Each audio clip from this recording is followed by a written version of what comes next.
नमस्कार। हर दिन कुछ नया जानने के लिए और सीखने के लिए हमारे यूट्यूब चैनल शर्मा स्पेक्ट्रम को ज़रूर सब्सक्राइब करें। चलिए जानते हैं आज कुछ नया।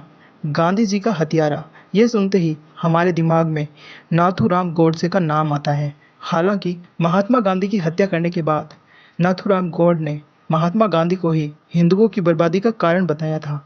आखिर गोडसे के मन में गांधी जी के खिलाफ इतनी आग क्यों भभक रही थी? क्यों हत्या करने के बाद भी उन्हें खुद पर गर्व होने की बात कही थी? गोडसे के जन्म से लेकर गांधी के हत्यारे बनने तक की आज हम आपको कहानी बताएंगे। तो चलिए जानते हैं। 19 मई 1910 में पुणे के बारामती गांव में नथुराम गोड का जन्म हुआ था। नथुराम गोड एक ब्राह्मण परिवार में पिता विनायक वामन राव गोडसे और माता लक्ष्मी के घर में हुआ था। गोडसे के जन्म से बचपन तक की कहानी काफ़ी अलग रही। गोडसे अपने परिवार का चौथा बेटे थे और उनका परिवार खुद को श्रापित मानता था। उसके घर का कहना था कि उनके घर जन्मी लड़कियां तो बच जाती है, लेकिन लड़के श्राप के कारण मर जाते हैं। इसीलिए गोडसे के परिवार में बेटों की अकाल मृत्यु होने के कारण उसे लड़कियों की तरह पाला गया था। नथुराम गोड से पहले भी उनके 3 लड़कों की मौत बचपन में ही हो चुकी थी। इसी के चलते घर वालों ने नथुराम को नाक छिदवा कर फ्रॉक पहनाकर 12 वर्ष की उम्र तक ऐसे ही पाला था। नथुराम गोड का बचपन का नाम रामचंद्र था, लेकिन लड़कियों की तरह भेष में रहने और नाक छिदवा कर रखने के कारण उसके दोस्तों और परिवारजनों ने उसका नाम नथुराम रख दिया था। नाथुराम के बाद उसके भाई दत्तात्रेय का जन्म हुआ था और इसी कारण उसका परिवार यह मानने लगा था कि उसने ही सभी को श्राप से मुक्त करवाया है। दरअसल महात्मा गांधी देश के अलग अलग राज्यों में जाकर छात्रों, महिलाओं और आम जनता के बीच में भाषण दिया करते थे और उन्हें खादी को अपनाने और कांग्रेस में शामिल होने की बात कहते थे। गांधी जी की इस यात्रा के कारण लोग गांधी जी और कांग्रेस से जुड़ने लगे और देश में स्वाधीनता का माहौल पैदा होने लगा था। इसी दौरान नथुराम के पिता, जो कि डाक विभाग में कार्यरत थे, उनकी पोस्टिंग रत्नागिरी में हो गई थी। रत्नागिरी में गोडसे से कांग्रेस के नेताओं से मिलकर सभाओं में जाने लगे थे। सभाओं में गोडसे भाषण देने लगे। गोडसे की रत्नागिरी में इसके बाद विनायक दामोदर सावरकर से मुलाकात हुई। इस मुलाकात के बाद उनकी विचारधारा में परिवर्तन आना शुरू हो गया और वह हिंदुत्व की राह पर चलने लगे। दरअसल सावरकर अंडमान की सेल्युलर जेल में काले पानी की सजा काटकर लौटे थे और वे अपने हिंदुत्व के सिद्धांत पर भाषण दिया करते थे। इसी भाषणों से नथुराम गोड भी प्रभावित हुए और उसने कांग्रेस की सभाओं से दूरी बनानी शुरू कर दी।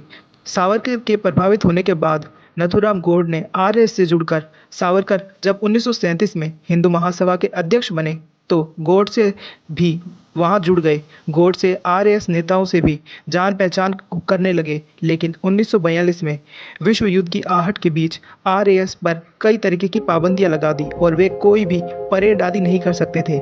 इसके चलते नथुराम गोड अपना ही एक नया संगठन हिंदू राष्ट्र दल बना लिया और आरएएस और हिंदू महासभा दोनों का समर्थन मिल रहा था। इस संगठन में उनकी मुलाकात नारायण दत्तात्रेय ओप्टे से हुई, जो गांधी की हत्या में शामिल थे। अब चलिए जानते हैं कि आखिर नथुराम गोड को महात्मा गांधी से इतनी नफरत क्यों है।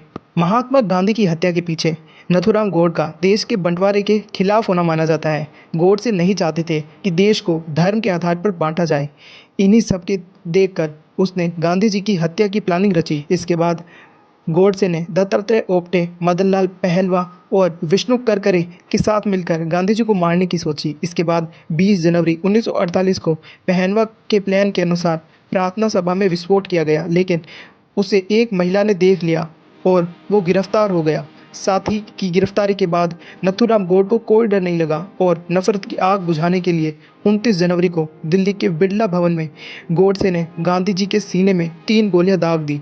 इसके बाद उन्हें पकड़ लिया गया और उन्हें गांधी जी की हत्या करने के जुर्म में जेल में डाल दिया गया, लेकिन फिर भी उन्हें खुद पर इस बात का गर्व था। जिसके बाद हाई कोर्ट के आदेशानुसार उन्हें 15 नवंबर 1949 को फांसी दी गई। गांधी जी की हत्या के बाद उन्होंने यह बयान दिया था। गोडसे ने महात्मा गांधी की हत्या के बाद कोर्ट में जज के सामने खुद पर गर्व होने की बात कही थी। उसने कहा कि गांधी जी ने मुस्लिमों को खुश करने के लिए हिंदी भाषा और हिंदुस्तान के 2 टुकड़े कर दिए। उनका मानना था कि गांधी जी ने ही सारे प्रयोग हिंदुओं की कीमत पर किए थे। गोडसे ने अपने बयान में यह भी कहा था कि महात्मा गांधी के कारण ही मुसलमान अपनी मनमानी कर रहे थे और कांग्रेस तुष्टीकरण की नीति अपना रहे थे। उसने कहा कि मेरे अंदर विभाजन के चलते गुस्सा था, जिससे हिंदुओं को केवल बर्बादी और विनाश ही मिला था। इसी कारण मैंने गांधी की हत्या की थी। तो हमें आशा है कि आपको नथुराम गौड की यह कहानी पसंद आई होगी। तो आपको आज का वीडियो हमारा कैसा लगा कमेंट में ज़रूर बताएं। और आप कोई और भी जानकारी जानना चाहते हैं तो हमारे कमेंट में कमेंट कर सकते हैं। मैं उस पर जल्द से जल्द नया वीडियो लाने का प्रयास करूँगा। तब तक देखते रहिए शर्मा स्पेक्ट्रम। मिलते हैं अगले वीडियो में।